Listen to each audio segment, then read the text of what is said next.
Fishing for Jesus, fishing for Jesus. I'm on a mission, doing the Great Commission.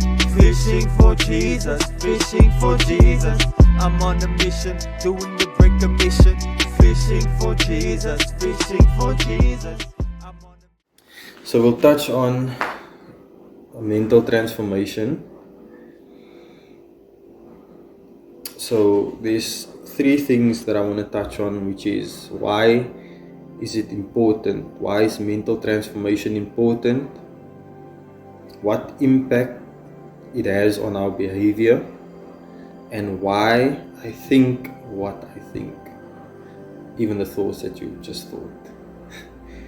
So we'll touch on these three areas. But first, to know that our behavior has a direct link to our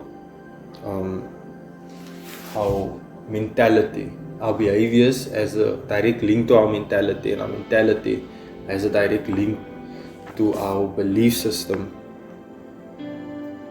So in order for us to change the way we think, we need to change our belief system, and in order for us to change the way we behave, we need to change our mentality, the way we think.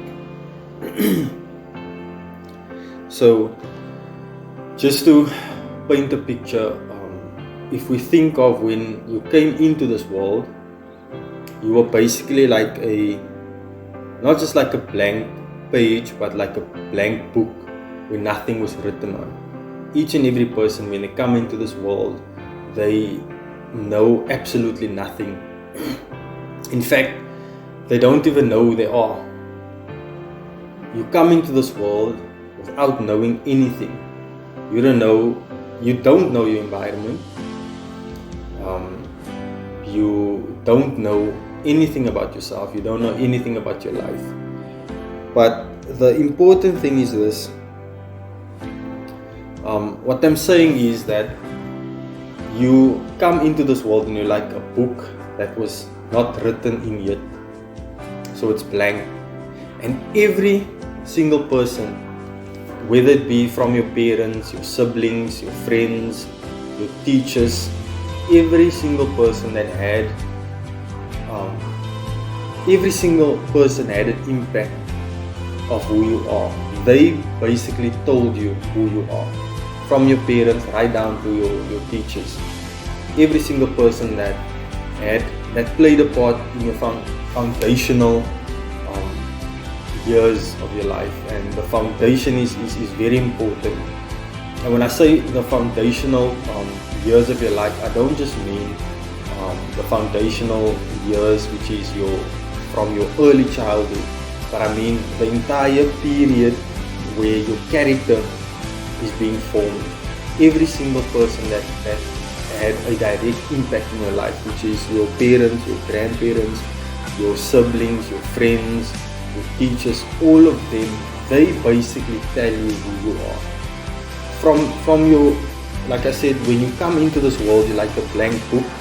You don't know who you are. But every single person that had that impact in your life is the people that tells you who you are. So who you are today is exactly who they've been telling you are as you grew up. So if you have a low self-esteem, understand it comes from a belief system that formed your mindset, your mentality, and then you acted out that behavior of having a low self-esteem. So it started with the belief system, them telling you who you are, and you believing that, and that framed your mindset, and then that causes you to express a certain behavior.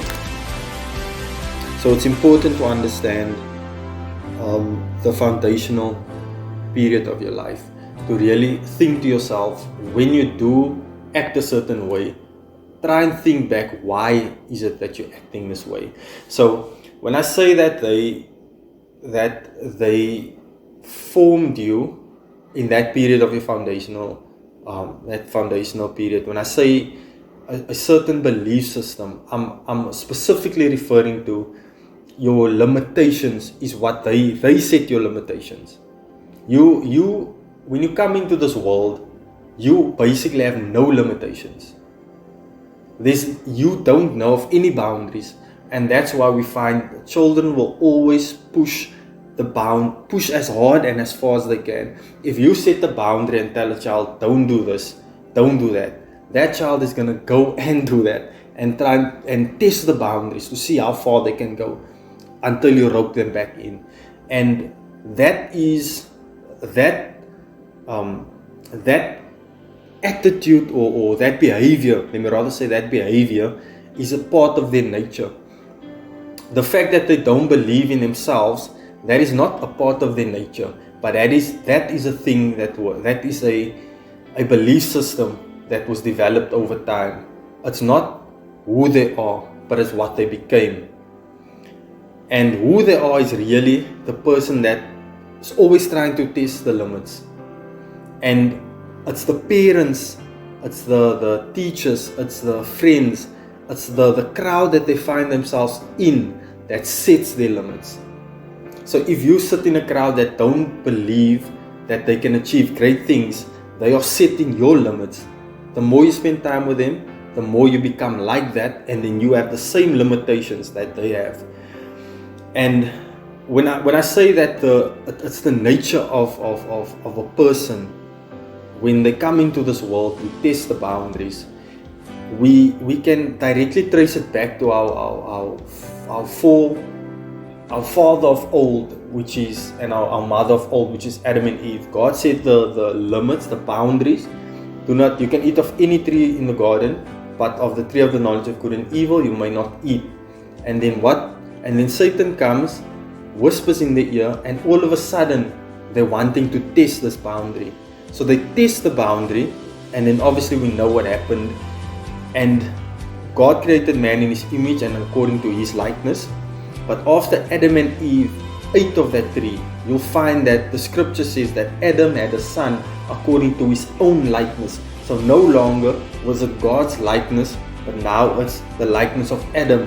And what likeness was that? The likeness of testing that boundaries, seeing how far they can go. And then and obviously, I'm not saying boundaries is bad. Boundaries is good. It's a safe space in growing. So for you setting boundaries, it's you setting the boundaries for you to grow in a safe and controlled environment.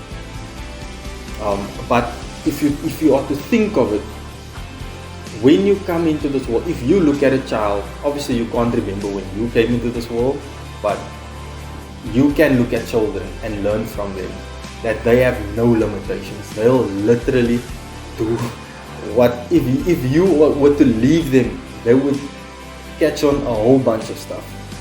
But because you set boundaries for their safety.